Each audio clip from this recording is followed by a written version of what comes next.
Hi. இந்திய விண்வெளி ஆராய்ச்சி நிறுவனம், அதாவது இஸ்ரோ அப்படின்னு சொல்லுவோம். இது இந்திய கவர்மெண்ட்டுக்கு சொந்தமானது. இதுல நிறைய அறிவியலாளர்கள், அதாவது சயின்டிஸ்ட், அதுக்கப்புறம் தொழில்நுட்ப வல்லுநர்கள்னு சொல்லக்கூடிய என்ஜினியர்ஸ், இது மாதிரி நிறைய பதவிகள்ல நிறைய பேர் அங்க வேலை செஞ்சுட்டு இருக்காங்க.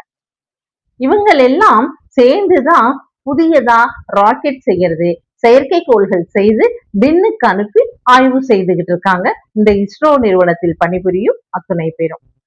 சரி, ஓகே. இப்ப எதுக்காக இத பத்தி சொல்லிட்டு இருக்கீங்க அப்படின்னு கேக்குறீங்களா? ஆமாங்க. ஒரு சில மாதங்களிலேயே 120 பேர் சயின்டிஸ்ட், இந்த தொழில்நுட்ப வல்லுநர்கள் எல்லோருமே ராஜினாமா செய்திருக்காங்களாம். அதாவது முக்கியமா மனிதர்களை விண்ணுக்கு அனுப்பக்கூடிய ககன்யான் திட்டம் இப்ப போயிட்டு இருக்கு. திட்டம் வடிவமைக்கப்பட்டு இப்ப அதற்கான பணிகள்ல வேலைகள்ல ஈடுபட்டு இருக்கும் போது இப்படி இவர்கள் எல்லாம் ராஜினாமா செய்துகிட்டு இருக்காங்க ஒவ்வொருவரா.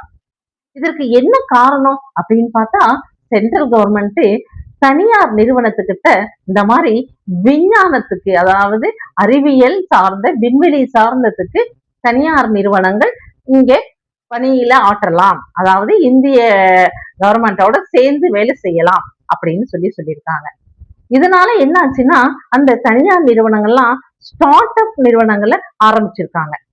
எதற்காக அப்படின்னா, அவங்க வேலை செய்து நம்ம கூட, அதாவது இஸ்ரோ கூட சேர்ந்து வேலை செய்யறதுக்காக அவங்க தனியார் நிறுவனங்களும் இதுல ஈடுபடலாம்னு சொன்னதுனால இந்த ஸ்டார்ட் அப் நிறுவனங்கள்லாம் ஆரம்பிச்சிருக்காங்க.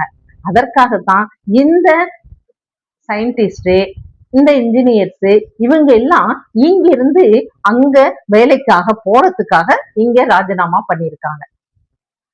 சரி, ஏன் ராஜினாமா பண்றாங்க அப்படின்னு சொன்னா, இங்கேயே இவர்களுக்கு நல்ல சம்பளம் கொடுக்கப்படுது. அதனை விட அதிகமா சம்பளம் கொடுக்குறாங்க இந்த ஸ்டார்ட் அப் நிறுவனங்கள், தனியார் நிறுவனங்கள் எல்லாம். அதனாலதான் இந்த சயின்டிஸ்டும், இந்த இன்ஜினியர்ஸ், இன்னும் இருக்கக்கூடிய தொழில்நுட்ப வல்லுநர்கள் அத்தனை பேருமே இங்க இஸ்ரோல இருந்து அந்த ஸ்டார்ட் அப் தனியார் கம்பெனிகளுக்கு போய்கிட்டு இருக்காங்க, ரிசைன் பண்ணிட்டு அப்படின்னு கேள்விப்படுறோம். இது ரொம்ப நல்லதாவா இருக்கு. இதனாலதான் சொல்லியிருந்தாங்க நிறைய அரசியல்வாதிகளா இருக்கட்டும், இல்ல மற்றவர்களாகட்டும், பொதுமக்கள் கூட சொல்லியிருக்காங்க, தனியார் நிறுவனங்கள் கிட்ட ஒப்படைக்கிறது தவறு அப்படின்னு சொல்றது இப்ப எவ்வளவு உண்மையா இருக்கு பாருங்களேன். ஆமாங்க, அரசாங்கத்திடம் இருக்க வேண்டிய சில விஷயங்கள் அரசாங்கத்திடம் தானே இருக்கணும். இப்ப இஸ்ரோ செய்துகிட்டு இருந்த வேலையை அந்த ஸ்டார்ட் அப் நிறுவனங்கள் செய்யறதுனால இவங்க பணத்துக்கு ஆசைப்பட்டு அங்க போற மாதிரி சொல்லியிருக்காங்க. இது சரியான தகவலான்னு எனக்கு தெரியல.